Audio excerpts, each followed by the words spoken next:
सबसे पहले हम पढ़ेंगे सोनारगढ़ दुर्ग जैसलमेर।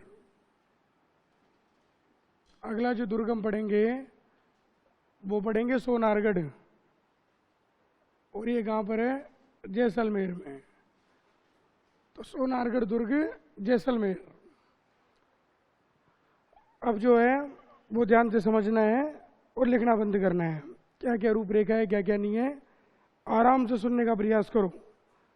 सबसे पहली बात है कि ये जो सोनारगढ़ दुर्ग है, ढंग से सुनना, इसका पहला प्रश्न आएगा कि ये जो दुर्ग है ये त्रिकूट पहाड़ी पर स्थित है साहब। त्रिकूट पहाड़ी पर स्थित, कौन सी पहाड़ी पर स्थित है ये? त्रिकूट पहाड़ी पर। ध्यान रखना, राजस्थान की जीके में त्रिकूट के नाम से दो चीजें हैं, एक तो त्रिकूट पहाड़ी पढ़ते हैं और एक त्रिकूट पर्वत पढ़ते हैं। आप में से कोई बता सकता है पहाड़ी में और पर्वत में क्या अंतर है? और पर्वत बड़ा होता है। एक तो त्रिकूट के नाम से पहाड़ी है और एक त्रिकूट के नाम से क्या है? पर्वत है। बताओ क्या अंतर है पर्वत और पहाड़ी में? ज्योग्राफी के विद्यार्थी हो, पर्वत पहाड़ी में अंतर तो बता ही सकते हो।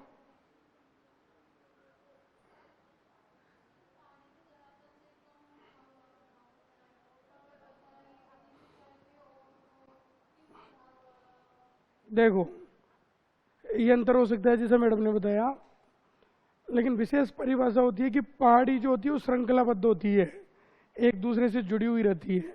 ऐसे अरावली की पहाड़ियाँ एक दूसरे से जुड़ी हुई है। श्रृंखलाबद्ध जो होते हैं वो पहाड़ियाँ कहलाती है।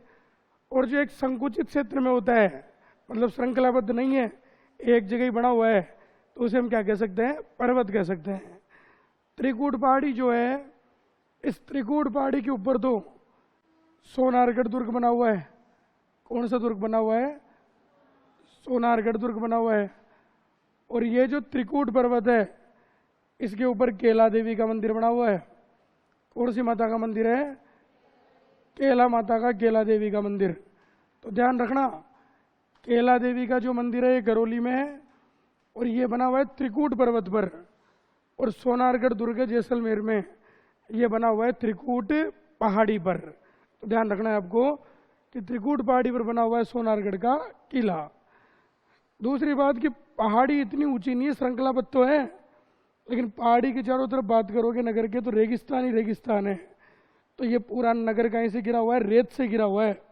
इसलिए पहाड़ी पर स्थित होने के कारण भी जैसलमेर का जो सोनारगढ़ है ये धानवन श्रेणी का दुर्ग कहलाता है। कौन सी श्रेणी का दुर्ग कहलाता है? वह दुर्ग जो रेत से गिरा हो उसे हम कहते हैं धानवन। तो धानवन श्रेणी का जो दुर्ग है वो कौन सा कहलाएगा? सोनारगढ़। तीसरा प्रश्न है कि ये जो सोनारगढ़ दुर्ग है इस दुर्ग के कुछ उपनाम हैं, और कौन कौन से उपनाम हैं, क्या क्या बातें हैं, वो भी ध्यान से समझो। सबसे पहला नाम, ये जो है सोनारगढ़ दुर्ग, कहते हैं कि ये दुर्ग पीले पत्थरों से बना हुआ है, और जब सूर्य का प्रकाश इस दुर्ग पर पड़ता है तो ये दुर्ग सोने के समान चमकता है। इसलिए सबसे पहला नाम जो होगा वो होगा स्वर्णगिरी। कौन सा दुर्ग होगा भाई? ये स्वर्णगिरी। फिर आगे खोल के समझना, एक तो स्वर्णगिरी दुर्ग है और एक सुवर्णगिरी दुर्ग है। एक कौन सा दुर्ग है? सुवर्णगिरी दुर्ग। और सुवर्णगिरी दुर्ग कहते हैं जालोर दुर्ग को। कौन से दुर्ग को कहते हैं?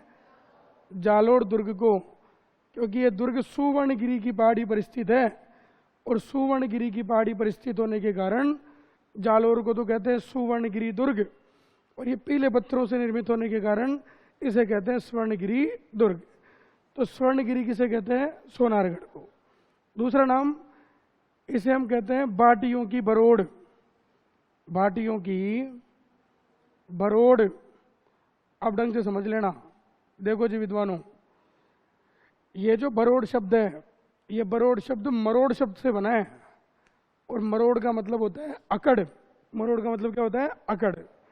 और जो आदमी जितनी मरोड़ में रहता है, जितनी अकड़ में रहता है, उसका पतन उतनी जल्दी निश्चित है।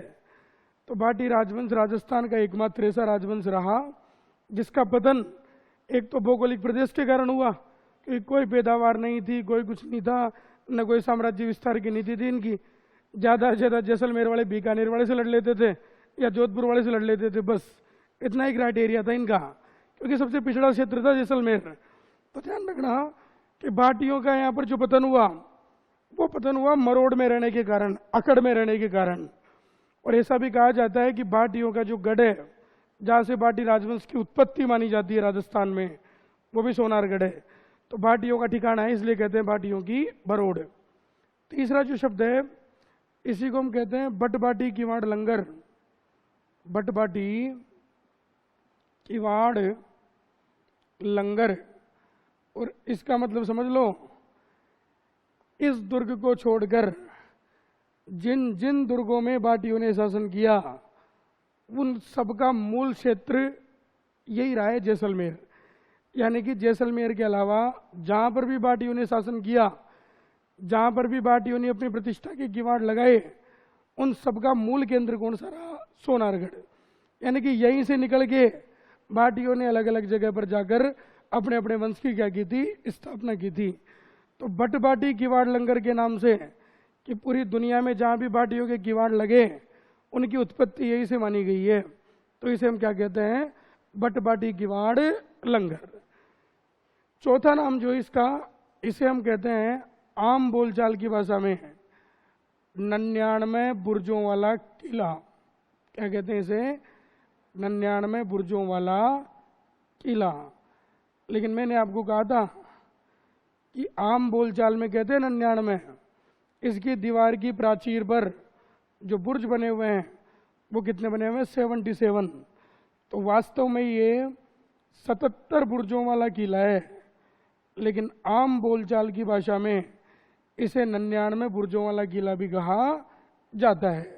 तो 99 बुर्जों वाला किला पूछो या 77 बुर्जों वाला किला पूछो, वो कौन सा आएगा भाई? हमारा सोनारगढ़ आएगा। ठीक है, अगला प्रश्न हम पढ़ते हैं कि स्वर्णगिरी, भाटियों की भरोड़, बटबाटी किवाड़ लंगर, 99 बुर्जों वाला किला और 77 बुर्जों वाला किला, ये सारे जो नाम हैं ये कौन से दुर्ग से जुड़े हुए हैं? सोनारगढ़ से। फिर बात आती है इसके परकोटे को लेकर। इस सोनारगढ़ दुर्ग का, वो तो जैसलमेर नगर को कहते हैं, दुर्ग को नहीं, उत्तर पाटी बटनेर। अब सुनो, देखो राजस्थान का अंडमान किसे कहते हैं? जैसलमेर को। क्यों कहते हैं पता है आपको? पहली बात, राजस्थान का अंडमान जैसलमेर नगर को कहते हैं, न कि सोनारगढ़ दुर्ग को। क्यों कहते हैं? तो आपको पता होना चाहिए कि जब भारत का एकीकरण हुआ तो सबसे पिछड़ा क्षेत्र जो था वो था अंडमान, और जब राजस्थान का एकीकरण हुआ तो सबसे पिछड़ा क्षेत्र कौन सा था? जैसलमेर। तो पिछड़ा होने के कारण इसकी तुलना किससे की जाती है? अंडमान से। तो राजस्थान का अंडमान किसे कहा जाता है? जैसलमेर को। ठीक है, दुर्ग से इसका कोई संबंध नहीं है। अगला प्रश्न समझो कि इसका जो परकोटा है वो भी काफी परिधि में फैला हुआ है चारों तरफ। तो इसके परकोटे के भी कई सारे नाम हैं। अब कौन कौन से नाम है वो सुनो। तो इसके परकोटे को एक तो हम कहते हैं कमरकोट। अरे क्या कहते हैं उसे? कमरकोट। कोट का मतलब परकोटा ही होता है वैसे। तो कमरकोट कहते हैं क्योंकि कमर चारों तरफ का जो विशेष स्थान है, तो इसको नाम दे दिया कमरकोट। दूसरा इसका नाम जो है इसे हम कहते हैं दाबरकोट, क्योंकि ऊबड़ खाबड़ परकोटा ही है, समान नहीं है, कहीं से ऊंचा है कहीं से नीचा है, तो क्या कह दिया इसको? दाबरकोट कह दिया। और तीसरा इसे कहते हैं पाटा। अरे तीसरा इसे क्या कहते हैं? बताओ क्यों कहते हैं पाटा? पाटा जानते हो? घर में लकड़ी का, प्लास्टिक का बना होता है, उसकी एक विशेषता होती है। विशेषता क्या होती है? कि उसकी ऊंचाई तो कम होती है और फैलाव ज्यादा होता है उसका। तो उसी प्रकार इस दुर्ग के परकोटे की ऊंचाई तो कम है लेकिन फैलाव क्या है? ज्यादा है। तो इसको किसकी संज्ञा दी गई है? पाटा की। तो कमरकोट, दाबरकोट, पाटा के नाम से भी किस दुर्ग का परकोटा जाना जाता है? सोनारगढ़। फिर बात करें तो सोनारगढ़ दुर्ग की जो नींव रखी गई, वो नींव रखी गई थी 1155 में। अरे कब रखी गई थी? 1155। और किसने रखी? तो राव जैसल सिंह भाटी ने, राव जैसल सिंह भाटी ने। तो राव जैसल सिंह भाटी ने 1155 में सोनारगढ़ दुर्ग की क्या रखी? नींव रखी। लेकिन इसका जो निर्माण हुआ वो निर्माण हुआ 1162 में, और इसका जो निर्माण करवाया वो करवाया शालिवाहन सेकंड ने। एक राजा था यहाँ का शालिवाहन द्वितीय, और उसी शालिवाहन द्वितीय ने सोनारगढ़ के किले का क्या करवाया? निर्माण करवाया। तो नींव पूछेगा तो 1155 जैसल सिंह भाटी, निर्माण पूछेगा तो 1162 शालिवाहन सेकंड। इसके बाद अगर हम बात करें तो सबसे पहला प्रमुख प्रश्न आता है कि मैंने आपको पढ़ाया था कि ये जो दुर्ग है सोनारगढ़, ये राजस्थान का दूसरा सबसे बड़ा लिविंग फोर्ट है साहब। दूसरा सबसे बड़ा क्या माना जाता है? Living fort. हमने पढ़ा था पहले भी कि सबसे बड़ा लिविंग फोर्ट है चित्तौड़गढ़, और चित्तौड़गढ़ के बाद कौन सा है? सोनारगढ़।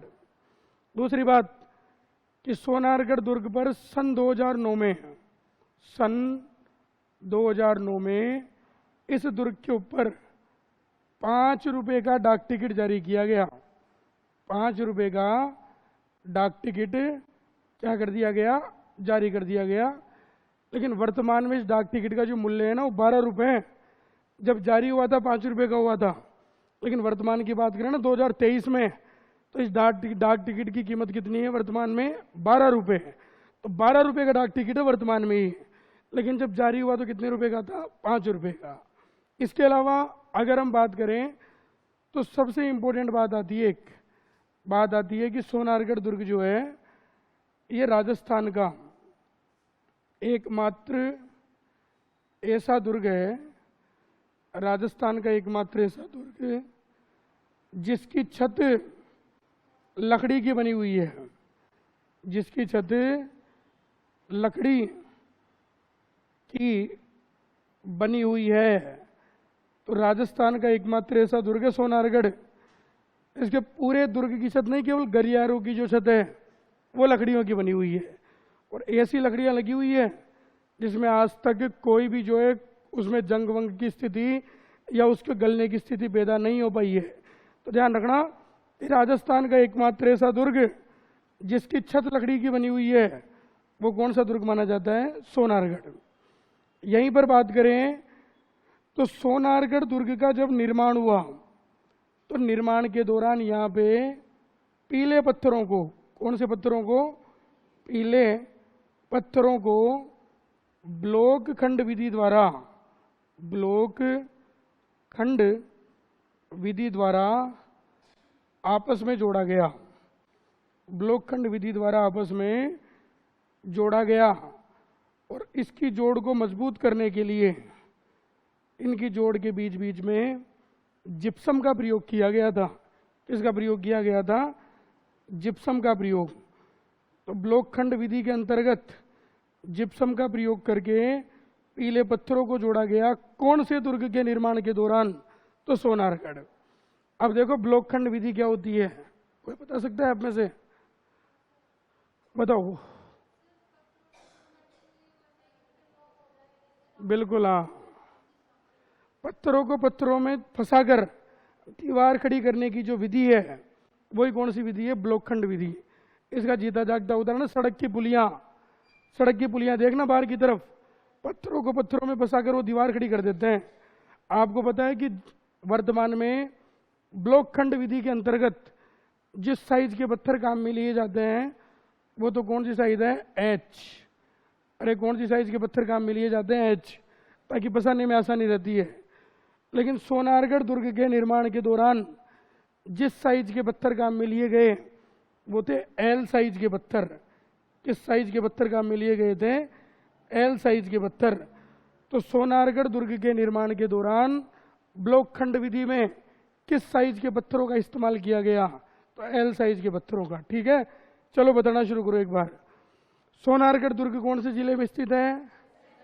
अच्छा, इसकी अगर आकृति पूछे कि सोनारगढ़ दुर्ग की आकृति कैसी है, तो अंगड़ाई लेते हुए शेर के समान, अंगड़ाई लेते हुए शेर के समान, तो अंगड़ाई लेते हुए शेर के समान जिस दुर्ग की आकृति पड़ी जाती है वो कौन सा दुर्ग माना जाता है? सोनारगढ़। तो याद करो, रणथंभौर की आकृति कैसी थी? अंडाकार। चित्तौड़ की कैसी थी? मीनाकार। और सोनारगढ़ की कैसी है? अंगड़ाई लेते हुए शेर के समान। फिर बताओ, सोनारगढ़ दुर्ग कौन सी पहाड़ी पर बना हुआ है? लेकिन फिर भी रेत से घिरा होने के कारण किस श्रेणी का दुर्ग है? एक तो त्रिकूट पहाड़ी है जिस पर कौन सा दुर्ग बना हुआ है, और एक त्रिकूट पर्वत है जिस पर कौन सा मंदिर बना हुआ है? केला देवी का मंदिर कहां पर है? अच्छा बताओ, करौली में केला देवी का मंदिर कौन सी नदी के किनारे स्थित है? है क्या कोई करौली का आप में से? गंगापुर सिटी का? कोई नहीं उधर का? माधोपुर का? आप तो इधर वाले दिखते हो, दिल्ली रोड वाले। चलो चलो, इधर क्यों, आप तो शाहपुरा कोटपुतली है, बैरोड।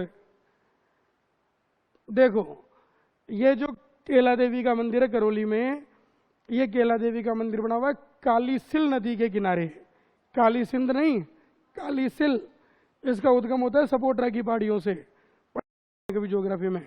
तो एक नदी है काली सिल, और काली सिल नदी के किनारे कौन सी लोक देवी का मंदिर बना हुआ है? केला देवी का। केला देवी वही तो है, भगवान कृष्ण की बहन। आपने पढ़ा होगा कि जब कृष्ण भगवान के जो मामा थे कंस, जब वो कहीं जा रहे थे तो एक आकाशवाणी हुई, और आकाशवाणी हुई कि एक कंस, तेरी जो बहन है देवकी, उसकी जो 8वीं संतान होगी वो तेरा वध करेगी। और जैसे ही कंस ने आकाशवाणी सुनी, उसने अपनी बहन देवकी और अपने जीजाजी वासुदेव जी को, दोनों को पकड़ के जेल में बंद कर दिया। और जैसे जैसे उनकी एक एक संतान होने लगी, उनका वध करना शुरू कर दिया। लेकिन जैसे ही उस समय 7वीं संतान के रूप में उनकी एक लड़की का जन्म हुआ, तो आपने देखा होगा कंस उस लड़की को जेल में से निकाल कर अपने महल में लेकर गया और दीवार के ऊपर फेंका, तो वो लड़की आकाश में बिजली बन के अदृश्य हो गई। उसे कहा गया योग माया, और वही योग माया वर्तमान में किस नाम से पूजी जा रही है? केला देवी के नाम से। ये ध्यान रखना। फिर आगे बताओ कि सोनारगढ़ दुर्ग का पहला उपनाम क्या है? दूसरा नाम क्या है? तीसरा नाम क्या है? चौथा नाम क्या है? पांचवा नाम क्या है? बताओ, सोनारगढ़ के परकोटे का पहला नाम क्या है? दूसरा नाम? तीसरा नाम? इसकी नींव कब रखी गई? किसके द्वारा रखी गई? इसका निर्माण कब हुआ? किसने करवाया? बताओ, स्वर्णगिरी तो जैसलमेर को कहते हैं, लेकिन सुवर्णगिरी किसे कहते हैं? राजस्थान का दूसरा सबसे बड़ा लिविंग फोर्ट कौन सा दुर्ग है? इस पर 2009 में कितने रुपए का डाक टिकट जारी हुआ? लेकिन वर्तमान मूल्य कितना है? 12 रुपए। राजस्थान का एकमात्र ऐसा दुर्ग है जिसकी छत गाय की बनी हुई है। और निर्माण के समय पीले पत्थरों को कौन सी विधि का प्रयोग करते हुए चिपकाया गया? ब्लॉकखंड विधि। और किसका प्रयोग किया गया? जिप्सम का प्रयोग। उतारो इसको पहले।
लिख लिया भाई?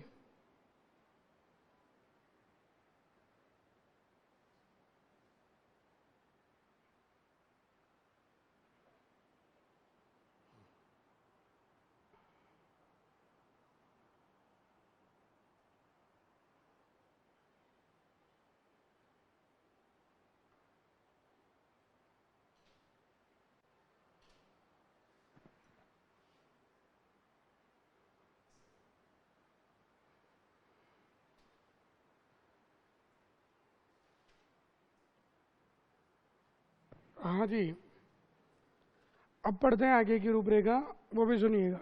मिटा दूँ इसे?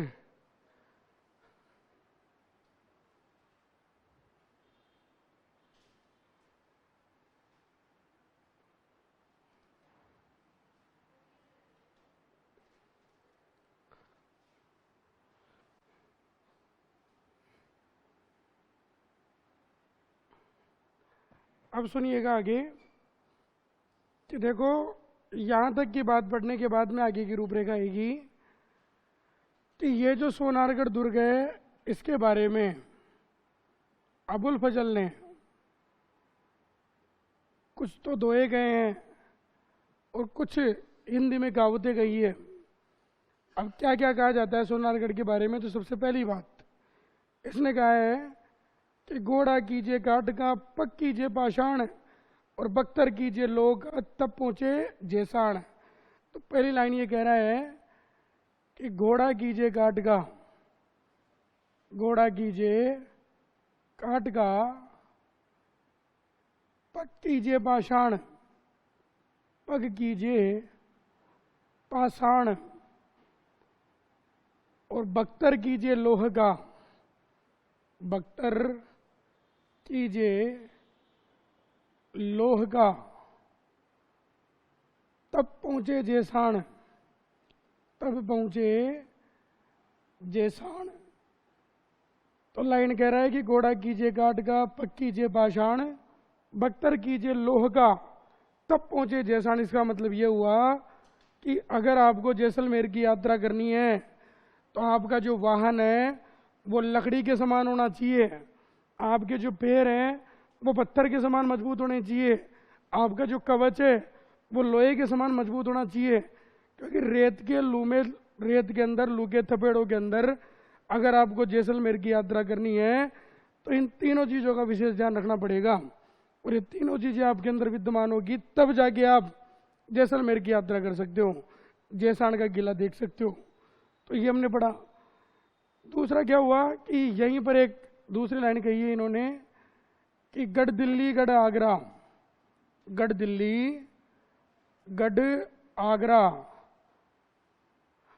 अधगढ़ बीकानेर, अधगढ़ बीकानेर, और बलोचिनायो भाटिया, बलोचिनायो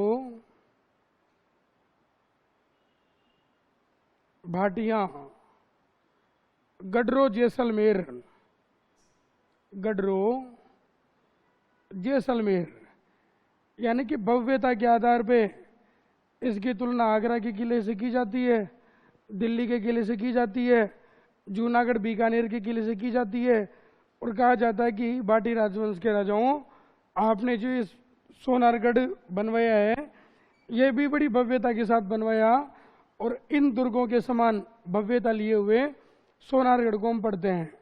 तो ये दो बातें हैं कि घोड़ा कीजिए काट का, पग कीजिए पाषाण, बख्तर कीजिए लोह का, तब पहुंचे जेसाण, और गढ़ दिल्ली गढ़ आगरा, अधगढ़ बीकानेर, बलोचिनायो भाटिया, गढ़रो जैसलमेर। फिर ये कहावतें कहता है कुछ, और अबुल फजल ने सोनारगढ़ के बारे में कुछ कहावतें भी कही है। पहली कहावत क्या कही है, तो ये कहता है कि इस दुर्ग में जाने के लिए पत्थर की टांगें होनी चाहिए, इस दुर्ग में जाने के लिए पत्थर की टांगें होनी चाहिए, पत्थर की टांगें होनी चाहिए। क्यों? तो कभी जाओगे ना सोनारगढ़ देखने तो बाहर से ही पैदल जाना पड़ता है, और ऊंचाई पर बना हुआ किला ही है। मैं भी गया पहली बार जब जैसलमेर घूमने गया तो ये सब चीज़ें पढ़ रखी थी कि दुर्ग में जाने के लिए पत्थर की टांगे होनी चाहिए, ये दुर्ग ऊंचाई पर बना हुआ है। तो जैसे ही हम पहुंचे वहाँ देखने के लिए, तो मेन गेट पे गाड़ी खड़ी करके हम उतरे और किला बहुत ऊपर। मैंने कहा चढ़ेगा कौन इस किले पे। तो 5-10 मिनट तो हमने बातचीत की। उसी समय क्या हुआ कि आजकल जो है पत्थर के समान पैर मजबूत होने की आवश्यकता नहीं है। आजकल क्या है, जहाँ पे आप उतरते हो वहीं पे ऑटो आ जाता है लेने के लिए, और वो आपको दुर्ग में ऊपर तक ले जाता है। तो पैदल चलने की कहानी खत्म हो चुकी है। तो अब तो इसको ऐसे कह सकते हैं हम कि इस दुर्ग में जाने के लिए पत्थर की टांगे हो या ना हो, जेब में पैसे होने चाहिए। ठीक है, तो आप जैसलमेर की यात्रा बड़ी सुगमता के साथ कर सकते हो। तो इस दुर्ग में जाने के लिए पत्थर की टांगे होनी चाहिए, यह कथन अबुल फजल ने कहा है सोनारगढ़ के बारे में। दूसरा कथन जो सबसे इंपॉर्टेंट है, बार बार परीक्षा में आता है, कथन ये पढ़ते हैं हम कि यह दुर्ग दूर से देखने पर रेत के समुद्र में लंगर डाले हुए जहाज के समान प्रतीत होता है। तो यह सबसे इंपॉर्टेंट कथन है कि यह दुर्ग दूर से देखने पर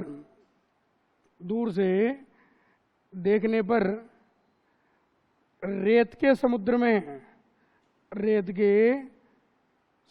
में लंगर डाले हुए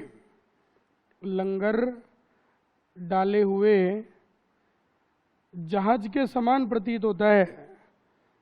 लंगर डाले हुए जहाज के समान प्रतीत होता है। इसका मतलब क्या हुआ? तो मतलब ये हुआ कि जब इस किले को आप दूर से देखते हो तो यहाँ पे चारों तरफ रेगिस्तान है, तो रेगिस्तान का तो क्या हो गया, समुद्र हो गया, और बीच में दुर्ग खड़ा हुआ है। लंगर डालने का मतलब पड़ाव डालना। तो दूर से देखने पर यह दुर्ग रेत के समुद्र में लंगर डाले हुए, पड़ाव डाले हुए एक जहाज के समान नजर आता है। तो यह कथन खूब आता है परीक्षा में कि यह कथन कौन से दुर्ग के बारे में पढ़ा जाता है, तो सोनारगढ़ के बारे में। इसके बाद अब सबसे इंपॉर्टेंट बात पढ़ रहे हैं, ध्यान से सुनना, कि यहाँ के 2.5 साके फेमस है साहब। सोनारगढ़ के कितने साके फेमस हैं? 2.5 साके, यानी कि 2 तो पूरे हुए हैं और 1 आधा हुआ है। तो कितने साके फेमस है? 2.5। अब बंद करो लिखना, ध्यान से समझो। देखो 2.5 साके जो फेमस है इनको इस तरीके से पढ़ेंगे कि सबसे पहले प्रथम शाखा, उसके बाद पढ़ेंगे द्वितीय शाखा, और सबसे लास्ट में हुआ था अर्ध शाखा। तो प्रथम शाखा, द्वितीय शाखा और अर्ध शाखा हो गए 2.5 साके, 1, 2 और आधा। पहला प्रश्न तो यह आएगा कि ये साके कब कब हुए थे। तो यहाँ पर इतिहास की किताबों में कोई फिक्सन लिखा हुआ नहीं है, लेकिन माध्यमिक शिक्षा बोर्ड की किताबों के अनुसार मैं आपको बता रहा हूँ। पहले साके का समय माना जाता है 1312, कि पहला साका कब हुआ था? 1312 में। दूसरा साका कब हुआ? तो गाइडों में तो 1372 लिखा हुआ है, लेकिन गलत है, 1359 में हो गया था। तो दूसरा साका कब हुआ? 1359 में। और तीसरा जो साका हुआ ये हुआ 1550 में। तो ध्यान रखना, पहला 1312 में, दूसरा 1359 में, और अर्ध शाखा 1550 में। प्रश्न आ जाए कि उस समय कौन कौन से राजा थे यहाँ के जब ये साके हुए। तो देखो, पहला जब साका हुआ तो यहाँ का राजा था मूलराज प्रथम। राजा कौन था यहाँ का? मूलराज प्रथम, ये जैसलमेर के राजा थे। दूसरा साका हुआ तो यहाँ के राजा थे रावल दूदा। और जब अर्ध शाखा हुआ तो यहाँ के राजा कौन थे? लूणकरण बाटी। अरे कौन से राजा थे यहाँ के? लूणकरण बाटी। और अंत में इतना सा और पढ़ लेते हम कि उस समय आक्रमण किसने किया था यहाँ पे। तो जो आक्रमणकारी थे वो भी समझ लो कि जब पहला साका हुआ तो आक्रमण किया था अलाउद्दीन खिलजी ने। अरे किसने आक्रमण किया था? अलाउद्दीन ने। एक बात और बताता हूँ मैं आपको इधर साइड में। प्रश्न अगर आ जाए कि अलाउद्दीन खिलजी का विजय क्रम बताओ, कि राजस्थान में इसका विजय क्रम कैसा रहा। और ये जो विजय क्रम पूछेगा ना, ये 2 प्रकार का विजय क्रम पूछेगा। कितने प्रकार का पूछेगा? 2। या तो पूछेगा अलाउद्दीन खिलजी का आरोही विजय क्रम बताओ, या अलाउद्दीन खिलजी की विजयों को अवरोही क्रम में बताओ। अब आप सबको पता होना चाहिए कि आरोही का मतलब तो होता है बढ़ता हुआ क्रम, ठीक है, और अवरोही का मतलब क्या होता है, घटता हुआ क्रम। ये ध्यान रखना, आरोही का मतलब बढ़ता हुआ क्रम है और अवरोही का मतलब क्या है, घटता हुआ क्रम है। अब सुन लो, अलाउद्दीन खिलजी का विजय क्रम पूछेगा तो आपको पता होना चाहिए कि अलाउद्दीन खिलजी का विजय क्रम आरोही क्रम में बता रहा हूं मैं आपको। अलाउद्दीन ने सबसे पहले राजस्थान में जीत दर्ज की थी 1301 में, 1301 के बाद जीत दर्ज की थी 1303 में, 1303 के बाद में जीत दर्ज की थी 1308 में, 1308 के बाद में जीत दर्ज की थी 1311 में, और 1311 के बाद में जीत दर्ज की थी 1312 में, ठीक है। अब कहाँ कहाँ पे जीत दर्ज की वो सुनो। 1301 में जो जीत दर्ज की इन्होंने, वो 1301 में जीत दर्ज की थी इन्होंने रणथंभौर में। कौन से दुर्ग को जीता था, रणथंभौर को जीता। फिर 1303 में इन्होंने जो जीत दर्ज की वो जीत दर्ज की थी चित्तौड़ पर। तो 1303 में कौन सा गढ़ जीता था, चित्तौड़गढ़। फिर 1308 में जीत दर्ज की थी सिवाना पर। कौन सा दुर्ग जीता था, सिवाना। फिर 1311 में जीत दर्ज करेगा जालोर पर। जालोर के राजा कानड़ देव चौहान को पराजित किया था, तो जालोर को जीता। और 1312 में किसको जीत लिया था, जैसलमेर को। अरे किसको जीत लिया था, जैसलमेर को जीत लिया। अब एक बात दिमाग में और बैठा लेना कि अलाउद्दीन ने ये विजय की थी राजस्थान में, ये आरोही क्रम हो गया, वो अवरोही क्रम हो गया।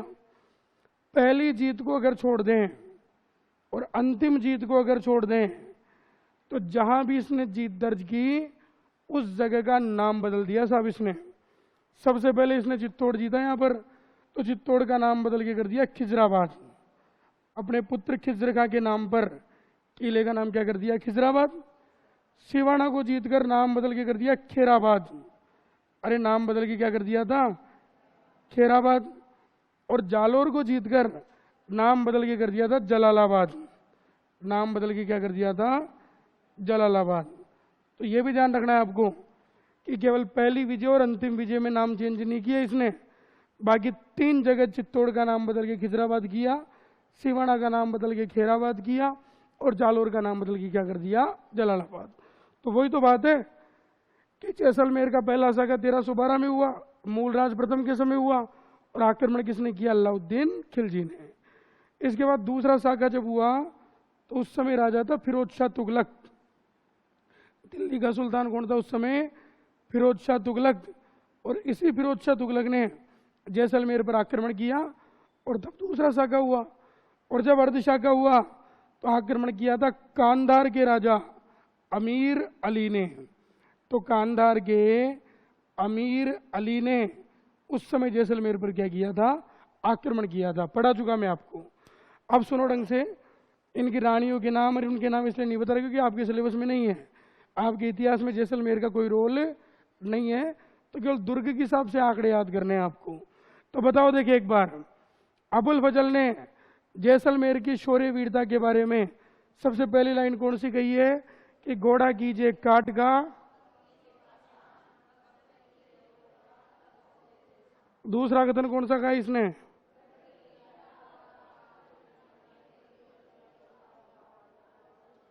शाबाश। और पहली कहावत कौन सी कही है इसने, इस दुर्ग में जाने के लिए, और ये दुर्ग दूर से देखने पर रेत के समुद्र में लंगर डाले हुए जहाज के समान इस दुर्ग में पाया जाता है, नहीं प्रतीत होता है, जहाज के समान प्रतीत होता है। इसके अलावा सोनारगढ़ के किले में कितने साके हुए थे, 2.5 साके। तो 2.5 साकों के लिए जो दुर्ग जाना जाता है वो सोनारगढ़ है। बताओ पहला साका कब हुआ, जोर से बोला करो। दूसरा साका कब हुआ, अर्धशाका कब हुआ, पहले के समय राजा कौन था, दूसरे में राजा कौन था, अर्धशाके के टाइम कौन था, पहले के समय आक्रमण किसने किया, दूसरे के टाइम, तीसरे के टाइम। और अलाउद्दीन खिलजी का विजय क्रम मैंने बताया। अलाउद्दीन ने राजस्थान में कितनी विजय की, 5। सबसे पहले कब की, दूसरी, तीसरी, चौथी, 5वीं। 1301 में कौन से दुर्ग को जीता, 3 में किसे जीता, 8 में किसे जीता, 11 में किसे जीता, 12 में किसे जीता। चित्तौड़ का नाम बदल के क्या किया, सिवाना का नाम बदल के और जालोर का नाम बदल के। आराम से उतारो इनको।